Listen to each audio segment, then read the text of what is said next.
We want to be able to share with you some of the stuff that we've been working on. And I thought a great way to do that would be to go ahead and introduce you to our CEO, Sharon Reed. So welcome. We're so excited that you are the CEO that's recently been announced. Talk to me about how you feel being able to lead such a big publication that's really looking to do a lot of good work in the community. Well, CEO, Crystal, has a nice ring to it. Okay. I've never been the CEO of anything, but I love it. And I think it's representative of the age we're in, being excited about creating content and the here, the now, hyper local, which is everything the Atlanta press represents and will grow to be. We want it to be the go-to place for people who love this city. I like to say that Atlanta is, that significant other that you never can break up with, who will always get half or Yeah. more of your attention. And so this is a way that we can really drive it home, be investigative, work on exclusive reporting. And I think the best part of it is that one-on-one relationship that you get to have with the audience. They participate too. They tell us what they want more of, what they want us to dig deeper on. And so I think it's a great marriage. It's a mutual respect kind of thing. And I'm just excited about it. I look forward to it. Yeah. So I'm sure a lot of our readers are already familiar with you. You've been an anchor, you've been a reporter, you've been a host, you're an actress, all of the above. What kind of stories do you like? What kind of stories do you want the Atlanta press to bring? And do you have any favoritism towards certain topics? I love it all. And maybe that's probably been a blessing and a curse in my career because I can divide my attention everywhere. I love politics. I've always loved politics since I was a student at Georgetown and fell in love with DC. Believe it or not, there's people who fall in love with DC politics. And we can talk about the State of the Union because I thought there were so many layers there, and I love human interest.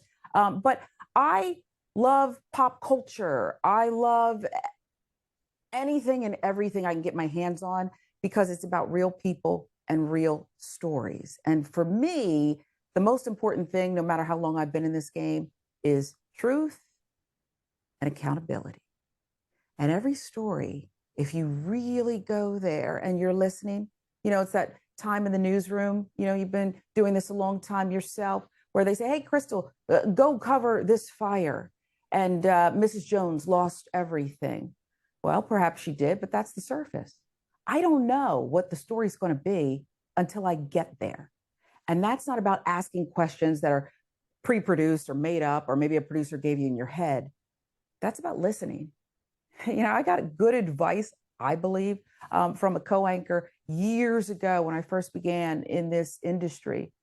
Just listen, and then I'll take you everywhere you need to go. And so I think that means respecting and listening to the audience as well.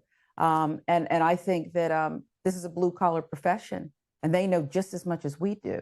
We're supposed to dig deeper. We're supposed to smell, look, listen, to bring people a different perhaps angle instead of the group think that I think we've fallen into in a lot of ways, particularly with broadcast journalism. So I'm just excited to see where we can go.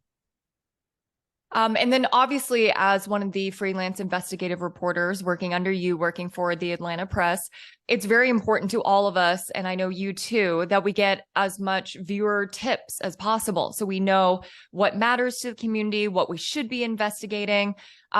Your thoughts on that? What do you want people to know if they're hesitant to reach out to us? What's your message for all those people? Well, we have integrity. We're not here to out people. We just want to get to the truth. And so if you feel like others aren't listening to you, we will. Every single tip is going to be vetted, read, and we're going to dig deeper. So we encourage people to have that collaboration with us. And again, that's about respecting your audience. I can't tell you how many newsrooms, and I'm sure you too, I've been in where someone has sent a tip that nobody even bothered to check out. And it turns into the biggest story ever that somebody else got. That's not who we are. You have to respect your audience. And I just love it. I think that people will show us where to go, and it's our job to listen and then run with it. Mm-hmm. And you were saying, you have had your hand in so many different projects, so many different professions. What's the most exciting part to you, being a part of this new endeavor, being a part of the Atlanta Press, leading it, leading the journalists? I think, journalism has gotten a bad rap. Some of it deserved, perhaps, some of it not. It's still the greatest profession in the world. So every day, even though I've been in it this long, I can get excited about something.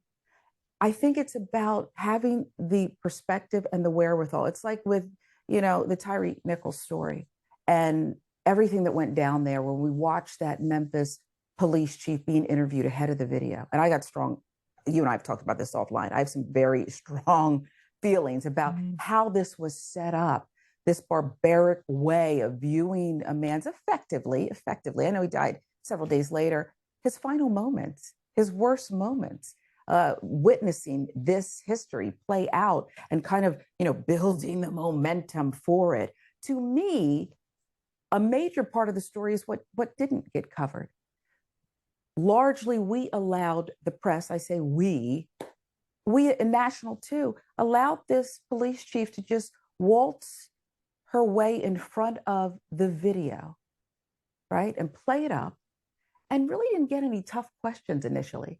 In fact, it was as if the national press gave her a cuddle, instead of saying, and you can ask this day one, second one, you're the chief of police. What did you know about this unit? What complaints did you get? How many were founded? I didn't hear any of that. Instead, she was allowed to present this really unbelievable narrative. This unbelievable narrative that she's as shocked as we are and she had no idea. Well, if you're a chief and you had no idea, you shouldn't be the chief. But it just was not plausible. And to me, part of the Atlanta Press is being able to take a good look at ourselves. You said, oh, I work for you, you're the CEO. No, we work together, right? Because you're an investigative journalist and I'm one too.